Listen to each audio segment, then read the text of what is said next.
Well, good afternoon and welcome.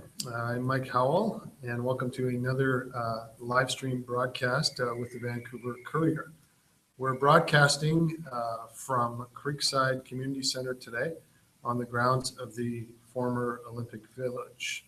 I'm joined by my Courier colleague, Neve O'Connor, and our guest today is Meena Wong, Cope's mayoral candidate, and we're going to be asking Meena a number of questions over the better part of an hour, and I hope you learned something from her answers. So welcome, Meena. Thank you for doing this. Thank you for having me.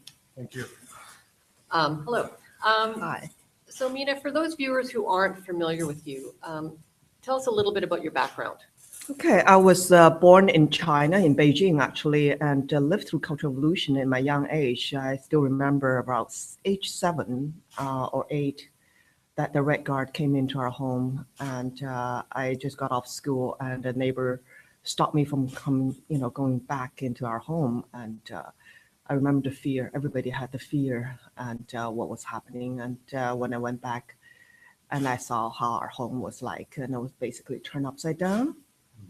And my parents lived in fear. Obviously, I was too young, and we got abused on the street by other kids, bullied, and.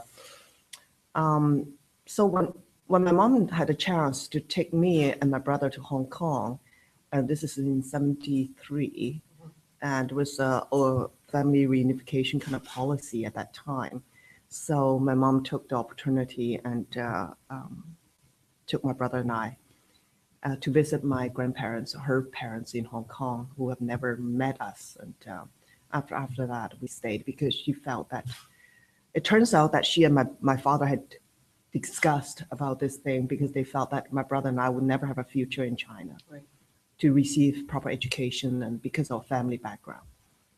And so in Hong Kong, because both my parents were medical doctors and my mom couldn't practice in Hong Kong because she wasn't educated there, very much like a foreign trained professionals in Canada. right. So she got me, took me and my brother, I was 14 at that time, to a rally in front of the Ministry of Health, Ministry of Health, and asking the government to give them a chance.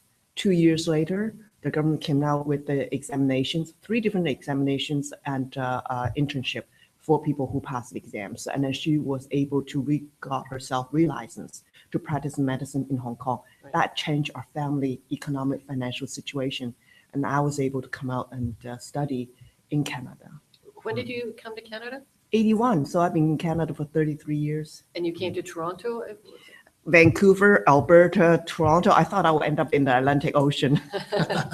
But while you were in Toronto, you did work for Olivia Chow, I believe? I did, and also for provincial MLA and Rosario Marchese. Mhm. Yeah, was a Minister of Education Okay. in Bob Rae's government.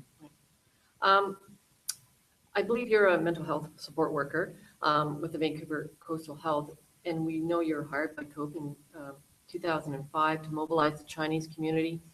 What do you think about your work and your life experience makes you a good leader? First, I've been managing property for my parents since '89. So I have hands-on experience. That's why I was the one that brought out. I mean, if we have a housing crisis here in Vancouver, why do we have such high numbers of vacant properties? It's insane. Why the government, Vision hasn't done anything. I propose to put the tax. I will encourage. I always believe in carrots and stick kind of a policy. So I will encourage the owners to rent them out. If they're worried about tenants and all that, we can find better, reputable property management companies to help them, right? But then we will encourage them to rent it out. If they refuse, they want to leave it empty for 12 months or beyond that, then you pay. You have to do duty to our city. So managing buildings, you feel, has helped you gain some leadership experience. Anything else? That also being a senior graphic designer with a multinational company managing over $1 million budget. And so I have financial experience. I also have community organization, community outreach. Yeah, and so in my spare time, I always worked in bridge building between communities, between cultures, and also worked in mental health, helped me to understand the issues that we face, such as homelessness, such as drug addiction.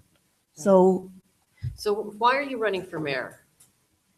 well, I think government accountability and transparency and accessibility to me means a lot because I came from a system and I've seen what it's like when government has absolute power and there's a corruption and there's disrespect for the people, the rights of the people, and the voices of people. And unfortunately, I've seen that happening in Canada at large and in Vancouver as well, where government is not accountable to the people anymore.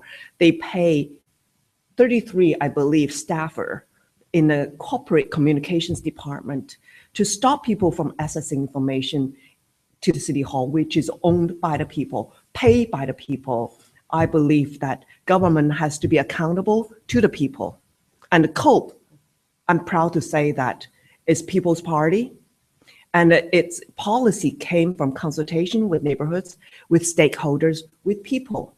That's why our policy is so popular with people. So accountability is one of the main reasons you're running. Accessibility and transparency. Right. If you were elected, you would not only be the first female mayor in Vancouver, you'd be the first of Asian descent. Is that important for the city of Vancouver? Of course. I mean, Vancouver, is very diverse in its culture.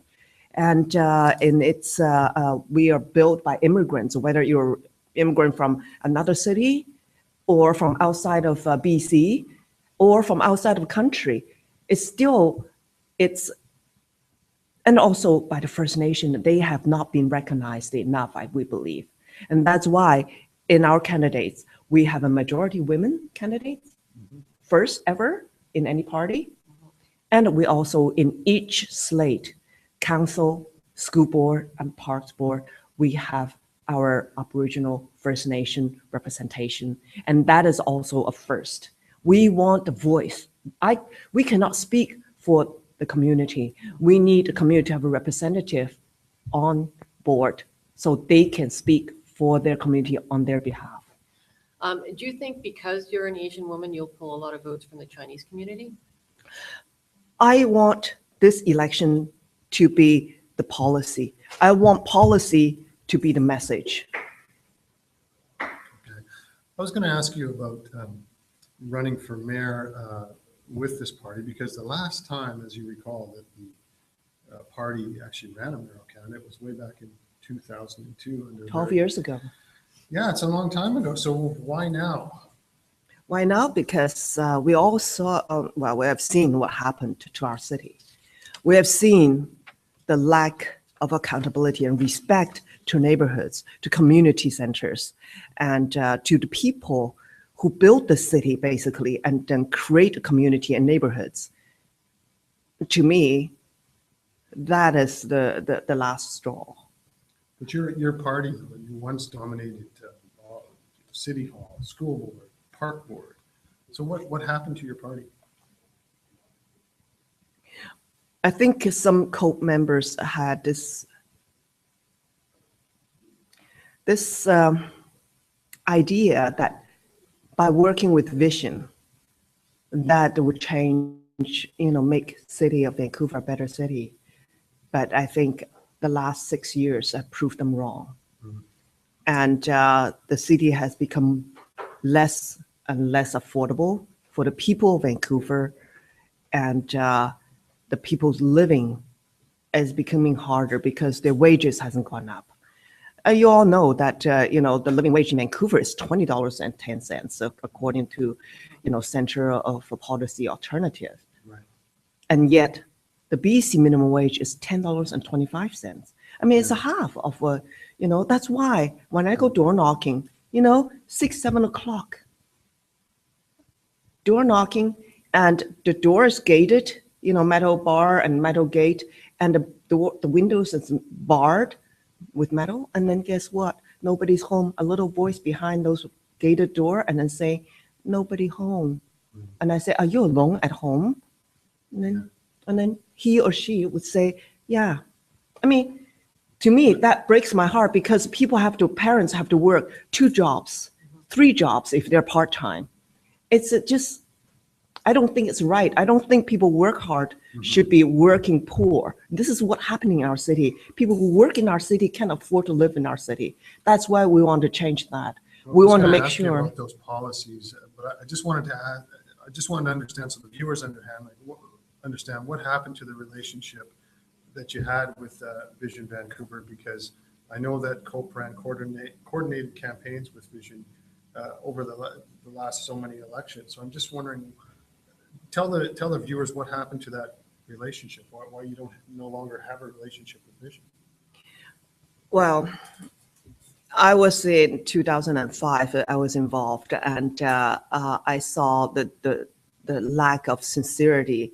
I mean, when Vision came out of COPE, right? And I see that as a betrayal. But of course, not everybody believe that. And I believe in loyalty. I believe in principle. And if COPE members say that we don't want to accept money from developers, and yet certain elected candidates and decided to go and then accept those money.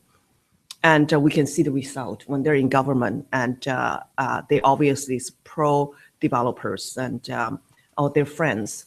So to me, that is, we gave them 3 elections without running a mayor to see them change.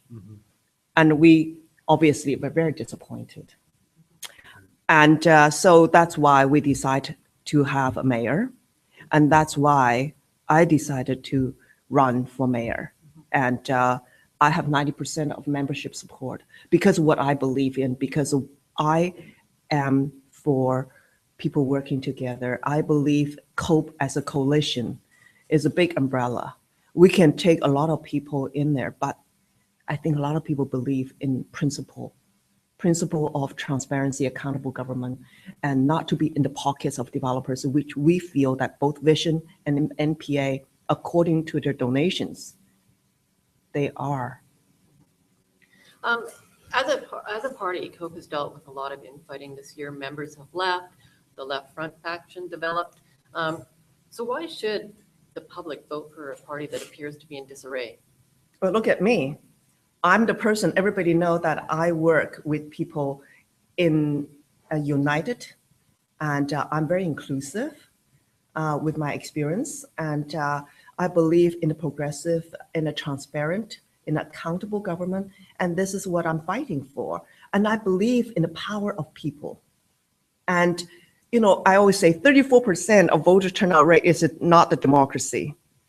And that's why I have this hashtag Pledge 10 to encourage people who come out to vote, you know, for to bring 10 people out with you. And this way we can change politics in Vancouver. If you want to see change, this is the time. This is the time you have a choice. The choice is between the 2 developer parties, you know, one may be with a bike lane, or a party that don't behold to any developers. But for the people. COPE appears to have shifted further to the left, though. Where would you say COPE is on the political spectrum? Well, I think left or right is old terms. I would like to say that the party, whether it's for the people or for the big corporations and for the developers, right now you can see very differently that COPE is for the people. Simple.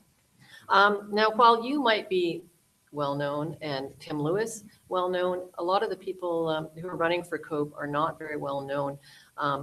How do you think this is going to resonate with voters?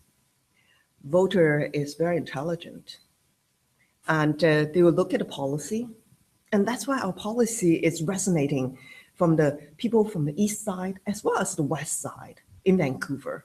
We're uniting this city. We're not dividing this city. We're uniting neighborhoods and people, and we don't believe in dividing. But do you think people will know who some of your candidates are? I mean, part of it is about name recognition. Well, our candidates have been going to all candidate debates. I've been going to all candidate debates. And unfortunately, Gregor hasn't been showing up to many of that. And LaPointe trying to make it. But, you know, Whether people can trust him, the MPA, famous for being a developer party, that's the question. Let's talk about an issue that's brought you a lot of national news attention, taxing. International. International, okay, I stand corrected. It's brought you a lot of attention, and it sounds like an interesting policy, and you can talk about it, but how feasible is it, and how would you actually do that? Well, you're talking about money. How do you pay for it? How do I pay for it? Such as Well, how affordable do you housing. impose a tax? So for example, if I own a home in Vancouver and I have enough money to maybe vacation 2 or 3 months of the year in Palm Springs, let's say, why should I be taxed? Isn't this a privacy issue? Well, the thing is, our policy is targeted towards people who are away 12 months, 1 year. And Yeah, how do you if they how do you leave it- track that, though?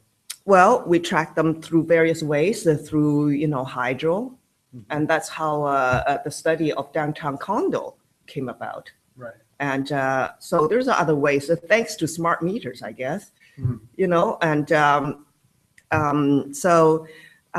there's different ways. We also don't forget, going to have Vancouver Housing Authority, Yeah. which Vision still, took our idea and watered it down. And we believe in having the housing authority, having the owners. They already, when you buy a property, you need to register, land registry, you need to register. So what we want to do is tap into that as well. And then owners have to register, whether you're residential or commercial, you register, and then we charge a small fee. So it's a cost neutral to the city. And, you buy a car, you register your car, whether it's for commercial use or for private, use, right? But So we think of the same thing. But isn't it a privacy issue? You mentioned a car. If I buy a car and I don't drive it for a year, should I be taxed because I'm not driving? Oh, no, this is different. You go to the car, driver's Where you register, and you say that I want to see. take my place off. Or you call your insurance company, right? You say, I'm not going to drive it for a year. Same thing with a house. I don't know why that could be different, right? It's the same thing. But don't you think it's a privacy issue? I mean, Well, somebody has the there's a money to buy privacy, I house, agree, They but can there's decide what they want to do with it. But there's also duty, what I call, in our policy. You live in the city, you own property, you have a duty to the city. The duty means that you pay property tax. Yeah. Right? You contribute to the city. If you own, you need to maintain your property. You have rented out, you need to be responsible to your tenants. Right. Now, I've been managing since '89, so I know what my responsibilities are. Yeah. It just seems difficult to prove that somebody would be away for a year. Well, Mike, I believe there's a will, there's a way. Okay. I have dealt with business and challenging situations all my life, adult life, to be honest. Yeah. People have told me that you cannot become a Canadian citizen. I proved them wrong. I show to Canadians that I can make a living here. I can contribute to the economy. The government gave me Canadian citizenship. I am now a contributing member of this country. Let's talk about another issue, housing issue, renovictions. Your party has an idea to stop renovictions. How are you going to do that when there are people who own properties, buildings, they see that it's deteriorating, they say, okay, what I'm going to do is I'm going to spend a bundle of money and I'm going to fix up my building. But if I spend that bundle of money, I'm going to have to raise the rents in order for me to actually pay for it. So what's wrong with that? There's nothing wrong with that. Just don't evict the tenants and jack up the price of the rents, to the point that the tenants cannot afford to come back in. Right. Like if I have to periodically do upgrades and the maintenance to the properties. Right. And I don't evict my tenants if I want to paint it. Right. Right? Unless it's a pipes and it's a plumbing system that need to be refurbished and all that. Then I'll find, I think the tenants the owner need to find a place for the tenants and be responsible. This is the duty that the owners have towards the tenants. Okay. And you find a place. And also as a government, we are going to put a clause, a condition on the permit for renovation and for redevelopment that make sure the existing tenant can come back. Whether we're going to check, you have to prove to the city whether the renovation is really necessary or is cosmetic, right? Often you see it's a paint over and put up a new kitchen cabinet or bathroom.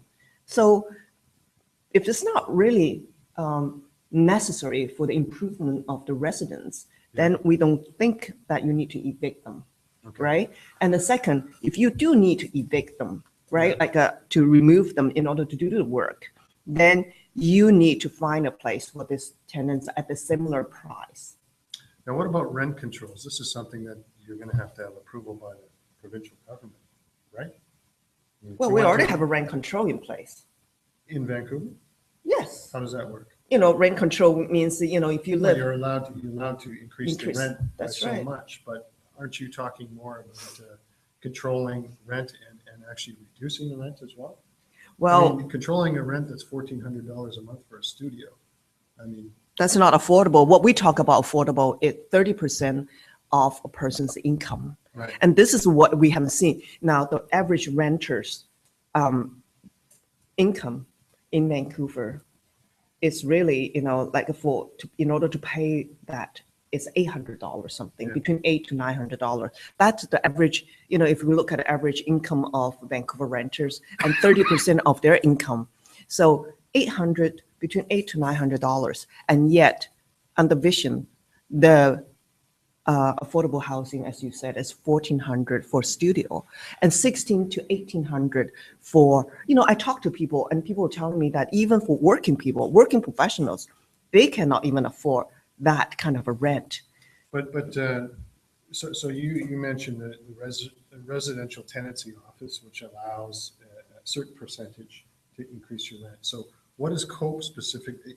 Is COPE saying steady the course, or do you have a policy that is different than the one that is currently in place? Well, I think it's inflation adjustment. And if, like when I do renovation, for example, and that's needed, I don't add the cost to the tenant.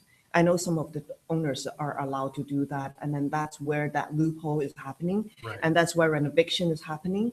And we want to make sure that unless it's absolutely necessary and the tenants can, when they come back, for example, down in Broughton, 711 Broughton, we were there. And what happened was Wall Financial that donated, by the way, their affiliates donate $280,000 to Vision in the last election. And now they bought this building, a 19-story building that's right now is affordable rental building. And many seniors have been living there for the last 20 some years. And by the way, that building was only built in 1996 because of the density that Vision had bought in for, West End. This building could be built up to 30 some stories. So the tenants are terrified that they're going to be evicted, a building going to come up in 30 some stories for a luxurious condo. Now Vision said that, the more the more units are being built in Vancouver, the lower the cost is going to be. Excuse me, if you're building Rolls Royce, no matter how many Rolls Royce you're going to build, you're going to sell it at Toyota price, are you? I mean, this is just ridiculous. Doesn't mean when you build more Rolls Royce, the luxurious condo, you're going to get more, affordable housing. That's why COPE, we decided the city is going to take over. Right now, our federal government is not. Let me stop you right there, because you wanted to talk about neighborhoods, because you're talking about the West End right now. So Sure. Eve wanted to get something. Well, as you know, one of the big issues over the last several years, in fact, has been the relationship neighborhoods have had with City Hall. And there are a lot of neighborhoods who say they've been shafted by the Vision consultation process. Yes. So how do you propose to improve that process? It's respect. That comes to the term that my 3 pillars, if you call that, chief focus, Right. This is respect. Why? Why is government, the city, is taking, and in court cases, over a dozen of court cases going on right now. This is the first. It's a waste of taxpayers' money. okay? Taking people to court. Second, why can't you talk to these people and find out what their needs are and negotiate? I'm very good at negotiation, by the way, and then talk about and come to a consensus. And I think it's a respect for neighborhoods' needs. Well, And again, also they Vision will have say they had consultation processes. that you know, window dozens dressing. and That's dozens a of mean. meeting for every community plan. So how, from a very practical way, do you imagine changing the consultation process? Well, the consultation could happen, and then the next day, like for example, Point Grey bike lane, the consultation, like the next day, the work crew is there. By the end of the day, the $1 billion, $1 million bike lane was done. Sure, but how would COPE? What would COPE do differently? We're going to, in any development, we're going to make sure the neighborhood has to say what they want. There was in the 90s, there's consultation going on. There's a plan, and the vision basically torn that up and then brought in what the developers want. So is that what you would do? Go back to plan? We would go back to those plans, and then we will want more, because the city have changed, right, in the last 20 years. We want to go back to the neighborhoods, and then we want to talk to them and say, what would you like to see happening? And then bring in the developers, say, can you meet the demands of these areas?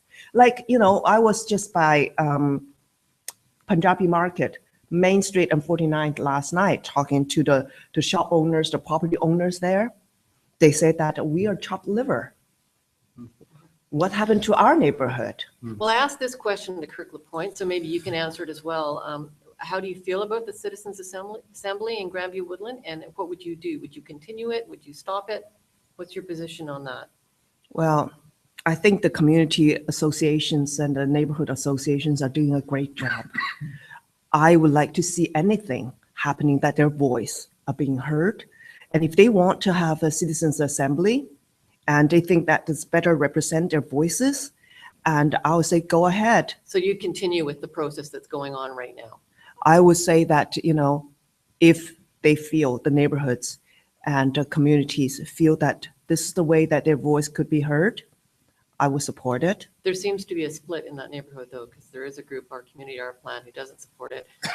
And then there are people who are involved in it, and they started meeting in September. So how do you determine what the neighborhood? I'll bring them together and then help them to work out their differences, because I believe that's how we can build a united and inclusive, and so everybody's voice are heard. And as a city, we shouldn't be dividing neighborhoods and all that, and we should be bringing them together and then say, let's sit down together. Let's have a roundtable, really real discussion here, and then come to consensus. I believe in consensus building, in coalition building, and I have a reputation for that. Well, one of the issues that was controversial in Grandview Woodlands and many other neighborhoods for that matter was high rises and towers. What's your thoughts on towers in neighborhoods? From an environment point of view, glass towers are the least, energy efficient. They're as energy efficient as a medieval tower, castle. That's what I was told.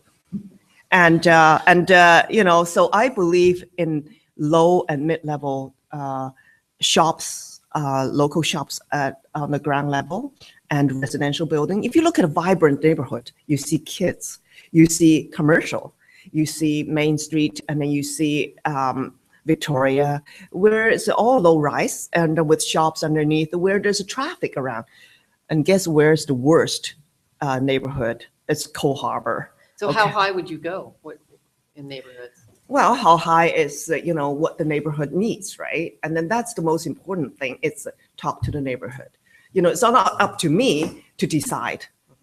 Okay. I wanted to talk about homelessness, a big issue in the campaign, has been in many campaigns.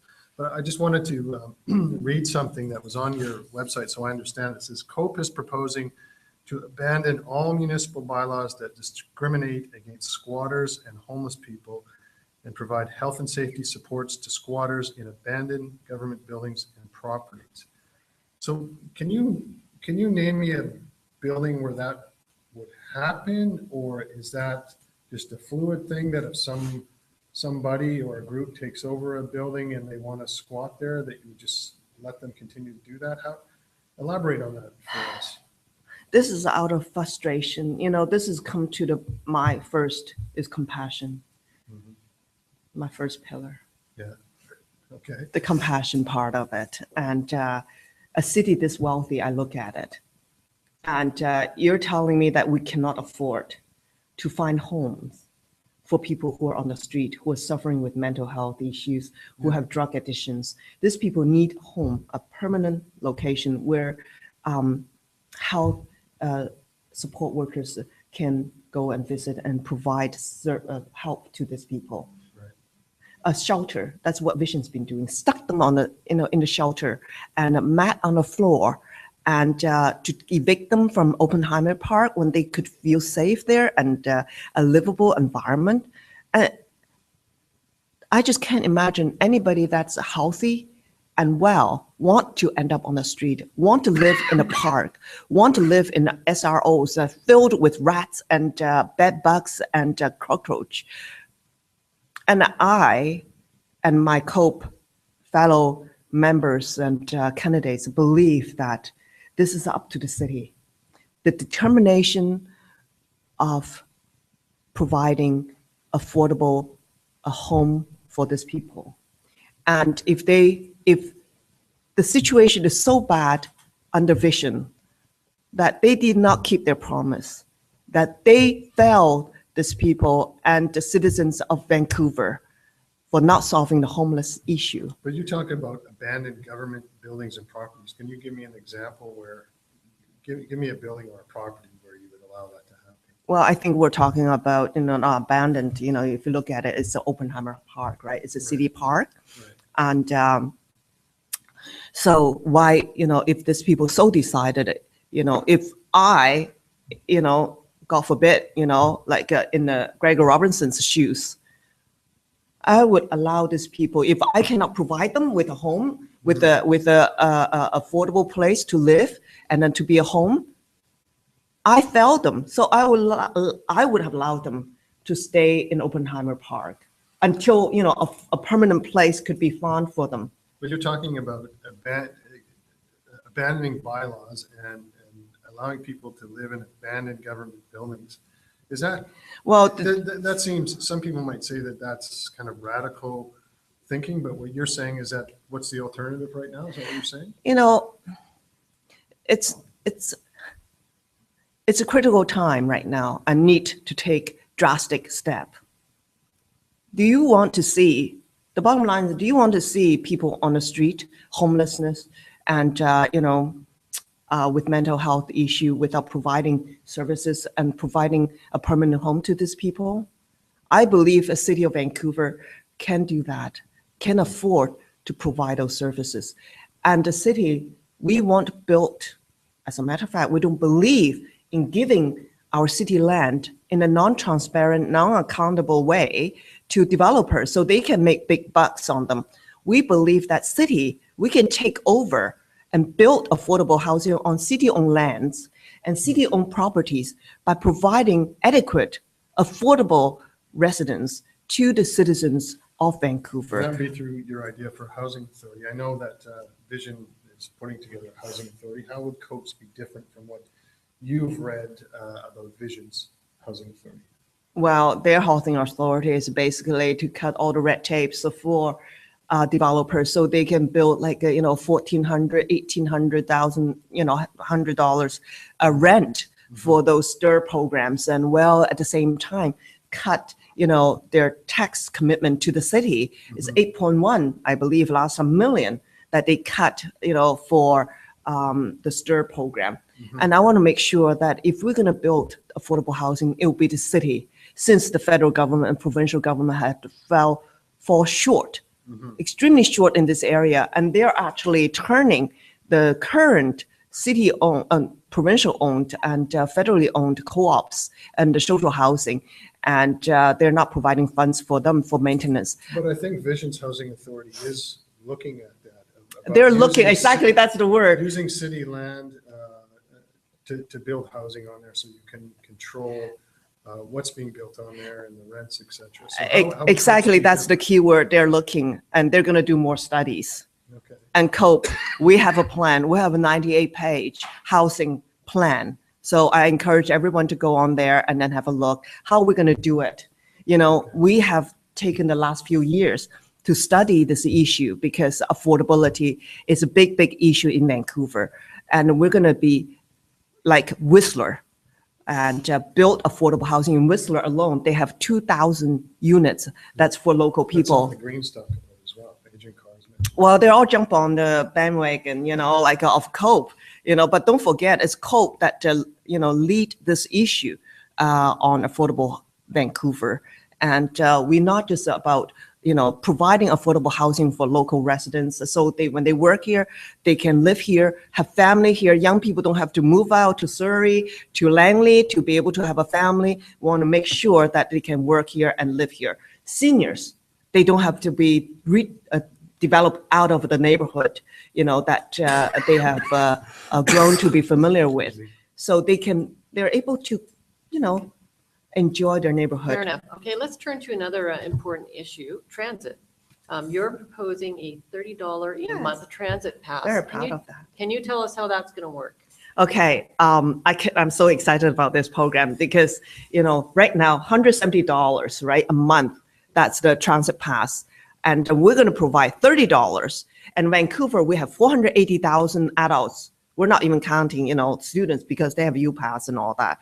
This is very similar to UPass that the university students are getting, college students are getting. What we want is as a city, we're going to join this program and 480,000 adults. Right now, TransLink is getting 150 million from fares, okay? And we're going to get, if 480,000 adults sign up on this program, TransLink is going to get $160 million from this program, So people $30 would a sign month. up. That's right. And They can people- sign up. So you don't have to. No, you don't have to. So what if you So- don't get enough? So we have $10 million surplus if, and then we can pay for people who want to opt out of this program. Mhm. And with those money, we can actually improve transit. And we believe adding more buses and on Broadway corridor and major transit corridors in Vancouver, that $3 billion subway, that vision is, first, we don't know where the money come from. They never made any commitment. Do people in Vancouver want to wait 30 years for it to happen? 30. Because, Evergreen Lines, only $2 billion, and they waited 20 years for it. So, this is just reality. And unless we see the $3 billion plus $3 billion put in the bank, just the interest alone, okay, 150 million could afford all Vancouverites to ride buses, public transit for free. In with terms the of the interest. transit, in the terms of the transit pass though, let's say everybody opts in. You've got a problem with them accommodating all those people at that point. So how do you accommodate all the people? Even with UPass, that created a very crowded buses. People were missing their buses. So what do you do like right now? Because it would take a long time to get new buses or et cetera. Well, first, not everybody going to hop on the bus right away and the next morning. And many of these people are part-time public transit riders. And it's just that they would not, they may not use their car as often as, once they have a pass. They will go, for example, downtown to party and all that. They could take bus now, right? They have $30. Everybody can afford $30, bus pass. So this will reduce car rides and then reduce pollution in our city. But you're not going to be able to accommodate the people on the buses that exist now. Even with a much smaller program with UPass, that created crowding problems. Well, I hope that the bus riders will rise up and then make a noise to the federal government. And that's why the opposition party in Ottawa is pushing for a national transit strategy. And hopefully that the federal government, by the way, is the only country out of G8, I believe, doesn't have a national transit strategy that fund public transit. So we are, as a city, trust me, that I will fight with the people behind me for funding for our city, for our region. Well, Mayor Gregor Robertson told reporters yesterday that COPE's $30 a month transit pass contradicts the work done by the regional mayors to put together a diverse funding strategy. So what do you say to that? Well, it depends on what kind of mayor and who are sitting on there. So I do hope that after this election or during this election, the people of Vancouver And the people of Lower Mainland, because every city is going through election on November 15th, going to rise up. You want the government to speak for you, people. You got to come out and vote. So you think that you could get this approved through TransLink and provincial government? I'll be the champion. Okay, I wanted to go back and talk about homelessness. I know the mayor set this goal of ending, well, he actually said homelessness and he changed it to street homelessness. And if anybody wants to challenge me on that, I was there when he said it. Anyway, 2015 is pretty close. Do you think he's going to meet his goal? Not a chance. Why not? He can hire people. He can evict people out of Oppenheimer Park and then push these people into alleys and shop, doorways. But without a permanent home for these people, it's not going to happen. So would a Cope government promise to end street homelessness? We will. You will make that promise? I will. For what, after 4 years in, it'll be done? Or Yes. when? So at the end of your 4-year term, you would end street homelessness? Yes, it's all priority. Who do you serve?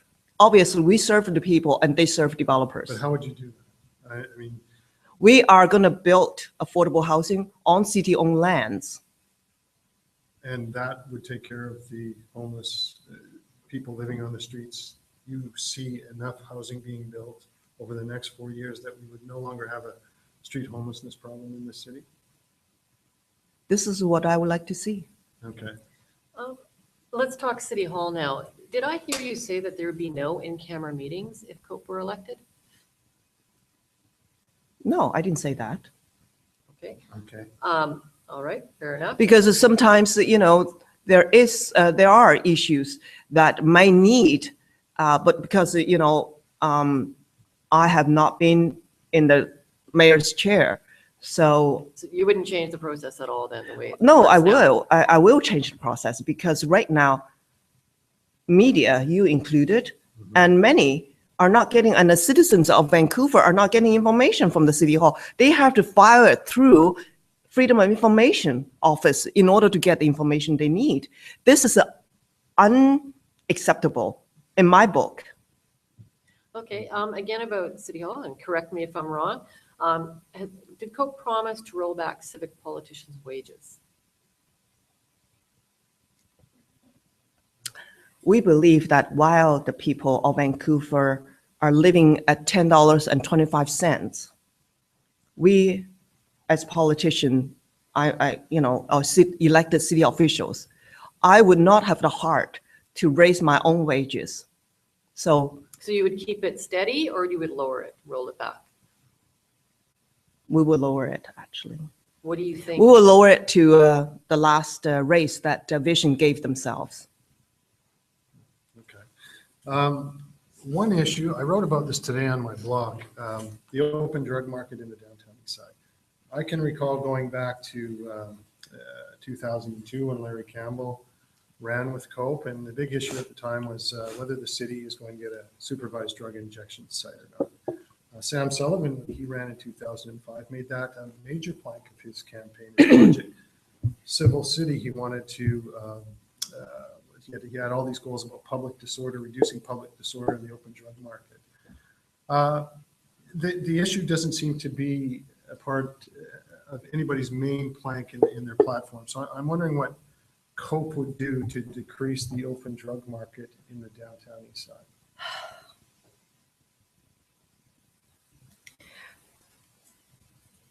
It's always puzzled my mind that this has been going on for so long.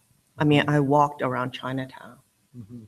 They're right next to the downtown east side and what's going on, and then they have their first hand. The merchant told me that this is what I heard, that since the safe injection site was in place, that they have seen less needles on the ground. They have seen less people passing out in the street. And, but they would like to see why they ask it has to be right next to Chinatown. But what would Cope do to eradicate that? Is that just something part of our city that Is Well, this going first, to I think continue it's a to police people- has to take away the suppliers of the Right. drugs. And they've been trying Why to do has it. that not happened, Mhm. right? Why the supplies are still out there? So more enforcement then is what you're suggesting? Well, more enforcement on the supply front. Right, But I think more important is to help people with the drug addiction right. And how would you do that? by providing them with a home, Mhm. by providing them with addiction help, Mhm. and by providing them with a secure, respectful environment where they, if they want, they can learn a trade, and by regain their self-worth. Right. Well, COPE mayor at the time, Larry Campbell, I remember his inauguration speech. He said, I'm paraphrasing him here, but he said, if we do our work well, we should be able to eliminate the open drug market in the downtown east side by the next election. That was 2005. So if COPE forms government November 15th, what will the downtown east side look like, the open drug market, at the end of your term? Well, I certainly want to see all the people have a home, a place they can call home, and then they get the help they need. I will work with Vancouver Coastal Health, and I certainly don't believe in police force. And these people need respect. They are human beings like you and me, and they shouldn't be treated like the way they're being treated right now. But if there are numerous drug dealers selling drugs openly on the streets in the downtown east side and throughout the city, are you okay with that, or should there be some enforcement? Well, what happened to the police in the last, 8 years? What happened to them? Why the drugs are still so free flowing in our city? Why is that the supply not being under control? Right? I always think it's the supply, it's the job of the police. Okay. Do you support more injection sites in the city? If there's a way to help these people, this is harm prevention, what we're talking about. Do we want to see more dead body on the street? We don't, do we? I want to shift because we've got about 10 minutes left here, but I want to talk about campaign finance. Now, I know at the start of our broadcast here, you mentioned the developer parties. Tim Lewis has referred to the NPA and Vision as the developer parties many times. And so that I'm clear, you're saying that you don't accept, COPE does not accept money from developers, full stop? That's what my understanding is. Okay. Our members and executives voted for that. Our policies came from the member. It's not like a top down. We are bottom up. We listen to the grassroots. We listen to our members, and that's where our policy is from. So I am very proud, and I stand proud to say that our policy, I'm proud of our policy, and I'm proud that we're not in the pockets of developers. Even a $200 check from a wife of, I have to get through the developer, our executives, and to clarify, and then is this acceptable? Well, I know that according to the records at City Hall, COPE has a history of accepting money from developers. I know that in 2005, Concord gave COPE about $9,200. In the last election, Terrence Huey, sorry? We gave them back. Oh, you gave them back. So I wrote this down, but so in 2005, the $9,250 was given back? Yeah. Okay, and then in 2008, you received $2,000 from Terrence Huey. Do you know who Terrence Huey is? No. He's the head of Concord Pacific Development. So he gave COPE $2,000, and at the time, that was the single biggest individual contribution to COPE. I'm not sure if you gave that back. And then last year, I checked the records, and Terrence Huey gave $3,000 to COPE. So he's the head of Concord, and as you know, he does a lot of development in this city. So does COPE take money from developers or doesn't it? That's what I want to be clear on, because the public records show that you do. Well, in this election, Yeah. when I'm the mayoral candidate, Yeah. I can be very clear to you that we do not. Every paycheck come in, I talk to our financial agent, talk to our executive. You make sure that it's not from developers. Okay. And, because I want to be able to be honest and to be clear and to be proud when I stand there and I say that we don't accept money from developers. Under my watch, no way. So where are you getting the money from then to run your From campaign? people, Individuals? yes. What about unions? Correct me if I'm wrong, I don't think QP is planning to give you any money this time. Well, Which is kind of surprising, since QP and COPE have always had that connection, so. No, you mean VDLC? Well, VDLC doesn't actually give money, they're an organization, but QP has given Yeah, lots of they money make to recommendations. COPE over the Yeah. years. So I just wanted to be clear on, are you getting union money or is it mostly from individuals? Well, we only said that union, it depends on, as you said, individual unions, and Okay. I believe some believe in principles and some believe in, our policy that raised the minimum wage and also give city workers a living wage, which Vision had turned down in their first term. And yes, some unions, individual unions are giving us their support. And we also have other companies, local companies, give us a support because they see that our policy is beneficial to local business. And so we accept that. And what we want to make sure is a city is a livable city. And so it's good for our small and medium-sized local business. And that's why our minimum wage, $15 raise of minimum wage target, starting with big chain retail stores like Target, Walmart, and hotel chains like Holiday Inns. And because we believe they can afford to pay their lowest pay employees a $15 an hour salary. Okay. And it's doable. So we got 5 minutes left, and I know that Neve wanted to ask you about Sure. this poll. There was a poll released by Justice and Market Intelligence this week that said 46% of those polled would vote for Gregor Robertson, 32% would vote for Kirk LaPointe, and only 16% would vote for you.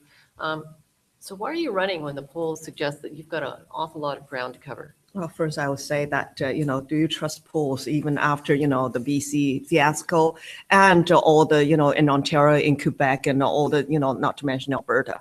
And so that's one thing. And second, the polls show us going up. There's still 3 weeks left. So I'm very confident that the people of Vancouver will make the decision. Don't let the polls tell you. Make decision up for yourself. Why is voting for you not a throwaway vote? Because I believe in the people, and people's voice has to be represented in this election, and they need to see the change, and I'm that change. Do you think that votes that go to you might, in fact, help the NPA? No, actually, it would help COPE only because of the NPA and the Vision. They're the same party, really, and they're the Developers Party, and COPE is People's Party. Well, where do you think your votes are coming from? And don't necessarily say people. Who in particular? What areas Actually, of town? well, I'm getting people's response from the east side of Vancouver, which has been our stronghold, which according to poll, we are in second place, by the way, and west side, because of this vacant property tax that I have brought forward. No other party dare to touch that. We, COPE, brought that forward, and we believe it's doable. It depends on will. It depends on people. If that's what you want, give us the mandate. Put us in City Hall, and we'll do it for you. Okay, we got time for maybe one more question.